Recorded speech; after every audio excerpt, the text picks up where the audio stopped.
Snoop Dogg boarded his private jet with the serenity of someone who has made luxury and comfort an integral part of his routine. On board, the environment reflected his status.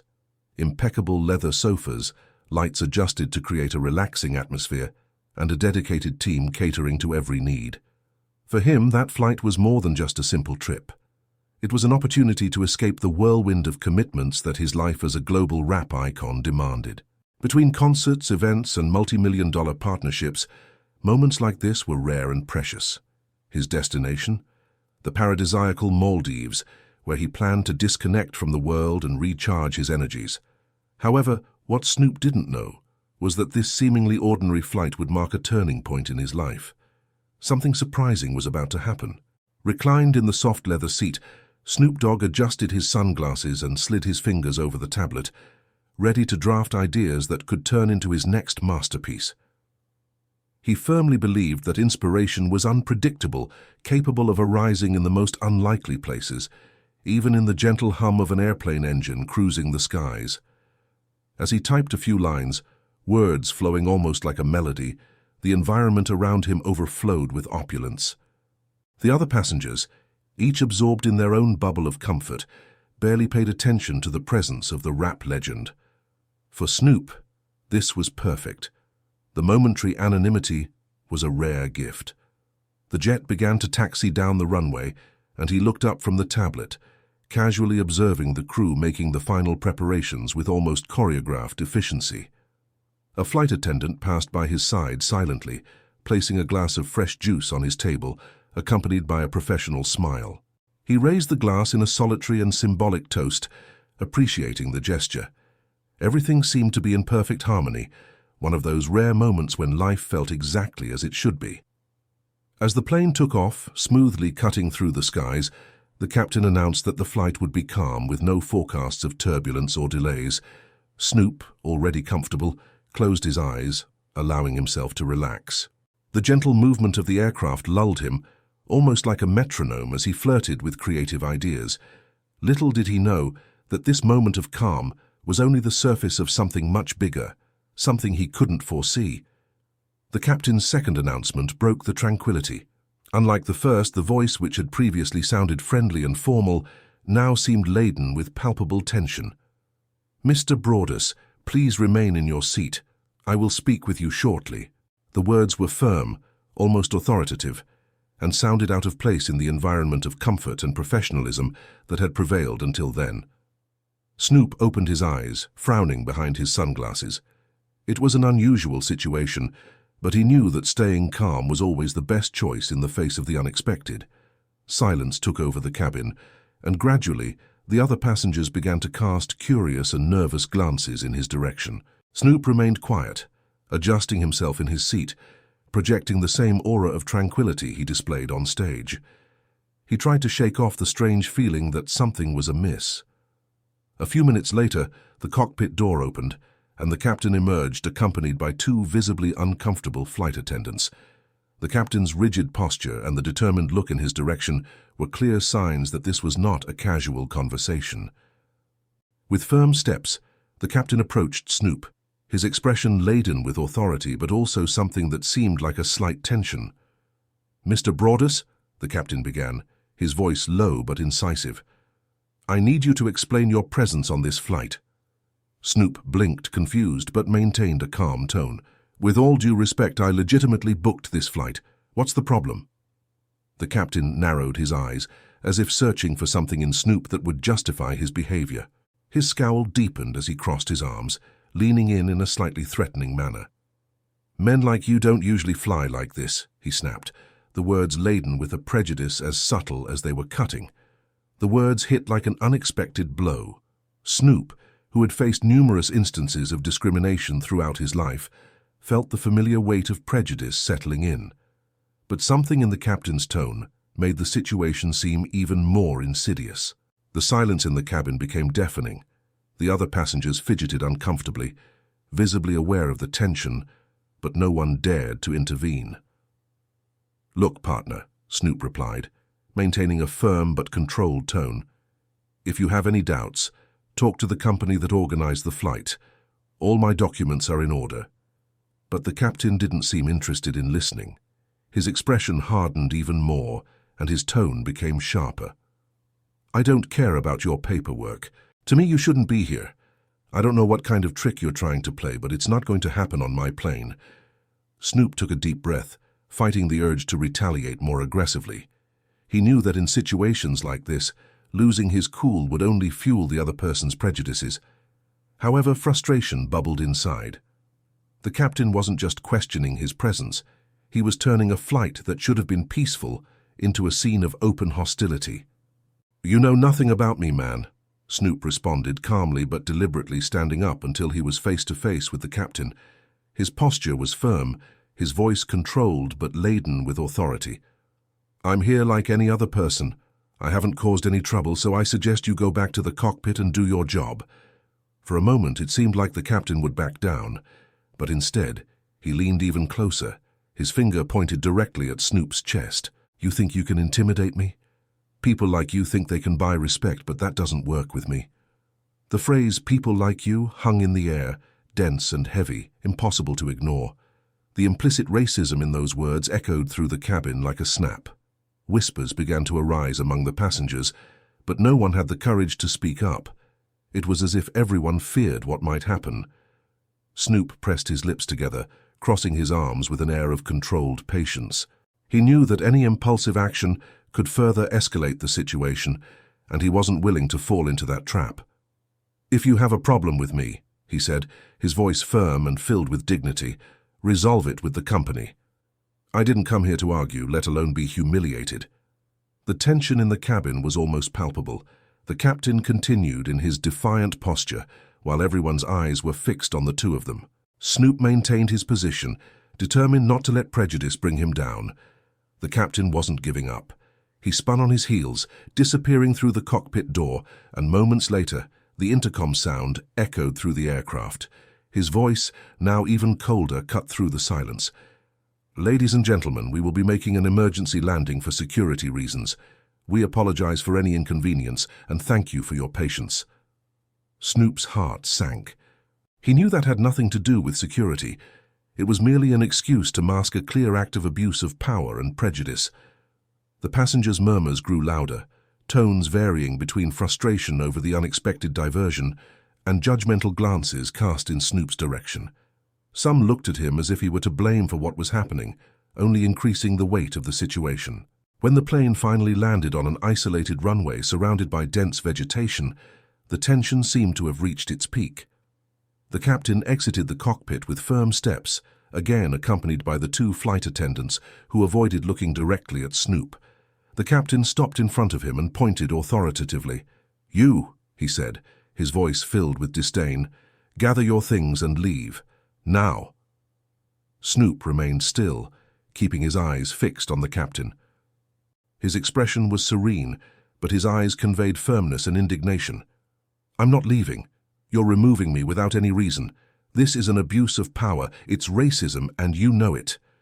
Snoop's words, spoken calmly and with dignity, cut through the air like a blade. But the captain showed no signs of remorse. On the contrary, he stepped even closer, grabbing Snoop's arm in an attempt to force him to stand. The rapper stayed in place, resisting the provocation without resorting to force. He knew exactly what the captain wanted, to create a scene that would justify his decision. After a few tense moments, with all the passengers' eyes fixed on them, Snoop took a deep breath and decided not to give the captain the show he expected. With calculated movements, he stood up, grabbed his carry-on luggage and began to walk slowly toward the exit. The captain followed, a malicious smile on his face, clearly pleased to have gotten what he wanted. As Snoop descended the plane's steps and reached the tarmac, the captain made sure to deliver his final provocation. He held Snoop's suitcase for a moment before throwing it to the ground with disdain.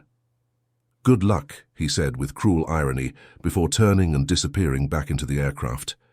Snoop stood still, watching as the jet taxied and took off, leaving him behind on a deserted runway. The sound of the engines gradually faded, replaced by the muffled buzz of the surrounding jungle. He looked around. The humid heat was almost suffocating, and the runway seemed to be in the middle of nowhere, surrounded by dense vegetation, with no clear indication of where he was. He sighed deeply, trying to process what had just happened. The humiliation weighed on his shoulders, but his mind was focused on something bigger. The impact of that experience wasn't just personal.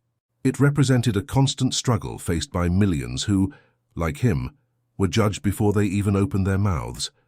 Walking toward a small shed on the side of the runway, Snoop entered and found a desolate space. A few old chairs were stacked in the corner. A broken radio lay dusty on a table, and there was no sign of life. He grabbed his cell phone, but, as expected, there was no signal. With no apparent alternative, he left the shed and followed the dirt road that began just beyond. Each step felt heavier than the last, as the sounds of the jungle, insects, birds, and the rustling of vegetation filled the silence. The sense of isolation was overwhelming, but Snoop refused to succumb to despair. He knew that somehow he would find a way out. After hours of walking under the relentless sun, with his body exhausted and his mind battling the feeling of isolation, Snoop finally spotted something that looked like a light in the distance. He quickened his pace, hoping it was more than just a mere reflection. As he approached, he began to distinguish the outlines of a small village nestled among the trees. The distant sound of laughter and music became clearer, filling the air with a human warmth that seemed far removed from his recent experience. Upon reaching the village entrance, Snoop paused for a moment, observing the vibrant scene before him. Children were running back and forth, while adults chatted animatedly in small groups. There was a welcoming energy in the place, but the unexpected arrival of a stranger quickly interrupted the community's routine. The music stopped, conversations ceased, and all eyes turned to him. For an instant, silence was absolute. Snoop felt the weight of curious and cautious gazes. But then a child's voice broke the tension with pure enthusiasm. "Hey, it's Snoop Dogg!" Instant recognition completely changed the atmosphere. At first, there was a murmur of surprise among the residents, but soon the perplexity gave way to warm smiles and admiring looks. Some approached slowly, still uncertain if they were indeed facing the rap legend, while others began gesturing, calling more people to witness the surreal scene. A tall man with a presence that indicated leadership stepped forward. He seemed to be the community's natural spokesperson. You're really Snoop Dogg?" he asked, his voice filled with curiosity and caution. Snoop forced a smile, his exhaustion evident. "It's me, brother," he replied, his tone exuding sincerity and gratitude. "I had some problems on my flight, and now I'm here, trying to figure out what to do." The man nodded, his expression softening as he placed a comforting hand on Snoop's shoulder. "My name is Jamal," he said. "You're safe here. We'll take care of you." And so Snoop was welcomed with open arms. The women of the community brought simple but lovingly prepared dishes and jars of fresh water while cleaning up small cuts and injuries he had sustained during the walk. Every gesture was filled with genuine generosity, and Snoop felt a wave of gratitude swell in his chest. He had gone from an experience of humiliation and prejudice to an environment of acceptance and solidarity.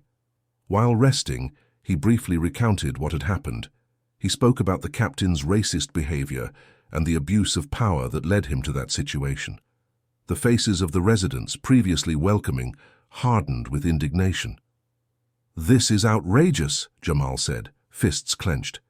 "You deserve justice, and we will ensure you get safely to where you need to be." In the days that followed, the village mobilized to help him. Using the few resources available, they contacted local authorities and organized transportation to take Snoop to a nearby town where he could catch a flight back to the United States. But before his departure, the residents made sure to organize a special celebration. The small party was simple but meaningful. There was music, dancing, and a contagious joy in the air. For the first time since the incident on the plane, Snoop managed to relax and allow himself to genuinely smile. He felt connected to these people in a way that transcended words. That celebration was more than a farewell. It was a demonstration of support and affection. When it was time to leave, Snoop made sure to say goodbye to each person with a handshake or a hug. His eyes reflected a mix of gratitude and emotion. He knew that this experience, despite being painful, had taught him something profound about resilience, solidarity, and the kindness that still exists in the world, even in the most unexpected places. "You were amazing," Snoop said, his voice choked with emotion as he looked at Jamal and the other residents. "I will never forget what you did for me." Jamal smiled sincerely and replied, "You have family here now. Whenever you need, we'll be here." With these memorable words, Snoop boarded the transportation that would take him back to civilization. As the vehicle moved away from the village, he looked out the window, absorbing every detail of that place that had transformed his experience of humiliation into a lesson in solidarity. During the flight back to the United States, Snoop delved into his thoughts. The incident on the plane still echoed in his mind. He knew that it wasn't just a personal insult. It was a reflection of deeper issues, a reminder that prejudice and abuse of power were still realities many people faced daily. As a public figure, he felt he had a greater responsibility, to use his platform to expose what had happened and fight for justice, not just for himself, but for everyone who had gone through something similar. When the plane landed, a small crowd of fans, journalists and cameras was already waiting for him at the airport. Social media had turned the incident into global news, and public pressure was mounting. Despite his exhaustion, Snoop stayed focused. He gave a brief wave to the fans and walked straight to a waiting vehicle, eager to plan his next steps. As soon as he arrived at his office, he was greeted by Kevin, his longtime manager. Kevin looked worried but determined. "This was more than an insult," Snoop said firmly. "It was an attack on everything we represent. I can't let this go." Kevin nodded, already grabbing the phone to contact lawyers and public relations specialists. "We're going to handle this right, Snoop. The world needs to hear your story, and they will." A few days later, Snoop went live on his social media channels. The broadcast was simple, without elaborate production, just him speaking directly to millions of people. He detailed the incident, the captain's hostile and racist behavior, the abuse of power and the humiliation he faced when he was abandoned in a remote place. His voice was firm, but didn't hide the emotion as he said, "This isn't just about me. It's about everyone who faces discrimination daily. We can't accept this kind of behavior anymore. We need change, and we need it now." The impact was immediate. The video went viral within hours, amassing millions of views. Hashtags like #Justice for Snoop and #End Prejudice dominated social media. Fans, celebrities, and activists united in support, sharing their own stories of discrimination and demanding accountability from the airline.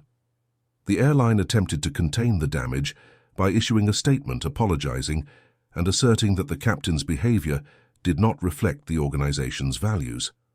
But the public didn't accept the empty apologies. Pressure mounted, forcing the company to remove the captain while an investigation was launched. When the case reached the court, Snoop appeared accompanied by a robust legal team, led by a renowned civil rights attorney. The trial quickly became a highly covered media event, highlighting not only the incident itself, but also the systemic issues of prejudice and abuse of power. During the trial, witnesses from the flight reported the captain's aggressive behavior and the discriminatory way he treated Snoop. Some flight attendants, initially hesitant, ended up confessing that they also felt intimidated by the captain and regretted not standing up for the rapper. The turning point in the case came with the presentation of security footage captured at the airport. The videos clearly showed the captain pushing Snoop and throwing his suitcase on the tarmac with disdain. The evidence was undeniable. After an intense trial, the captain was found guilty on multiple charges, including assault and racial discrimination. He lost his pilot's license and was sentenced to prison. Outside the courthouse, Snoop made a brief statement to the press, surrounded by fans and supporters. He reiterated the message he had been sharing from the start. "This isn't just about me. It's about ensuring that no one else has to go through something like this. Today we took a step in the right direction, but the fight continues." The victory was widely celebrated, not only by fans but also by groups fighting against racism and discrimination worldwide. Snoop committed to using his influence to support initiatives that promote equality and justice, turning his experience into a larger movement. With the case closed, he finally managed to resume his long-awaited trip to the Maldives. This time, the flight was calm and welcoming, without any incidents. Upon landing in paradise, he felt a weight lift from his shoulders. Walking along the white sands with the sound of the waves in the background, Snoop reflected on everything he had endured. He knew that, although he had overcome that chapter, there was still much to be done. But for now he allowed himself a moment of peace. It was time to recharge and prepare for the battles ahead. The bright horizon before him was a reminder that even in the toughest moments there was hope and resilience.